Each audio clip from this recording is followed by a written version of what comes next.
Hello साथीहरू, आज पनि हामी अब स्याउबारीमा नै छौँ। आज पनि काम भइरहेको छ अनि हिउँ त आज पनि पग्लिसकेको छ हैन। अस्ति परेको थियो, हिजो अलि बाक्लो थियो, आज चाहिँ कम छ। पग्लिसकेको चाहिँ छैन। आज पनि अब स्याउबारीमै काम गरिराखेको छौँ। यतादेखि लिएर जताततै जहाँसम्म आँखाले भेट्छ सबै अहिले स्याउ नै स्याउ छ।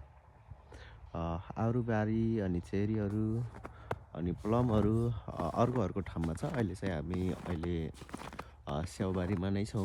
एग्रिकल्चरको काम यस्तै हो। जाडो मौसमको काम चाहिँ विन्टर सिजनमा फलेर सकेको हुन्छ अनि पात पनि छैन, हेर्नु न, सबै झरिसकेको छ पातहरू। अनि हाँगाहरू काट्ने हो, अनावश्यक हाँगाहरू धेरै भएको, पुरै हाँगा छ। अनि यसले नै हो काट्ने, पातलो बनाउने। अब हाँगा भयो भने राम्रो हुँदैन नि त। अनि चाहिने जति मात्रै हाँगा राख्ने, अनि बाँकी चाहिँ सबै फाल्ने काम अहिले चाहिँ यही चलिराखेको छ है त गाइज। भेटौँला अर्को भिडियोमा।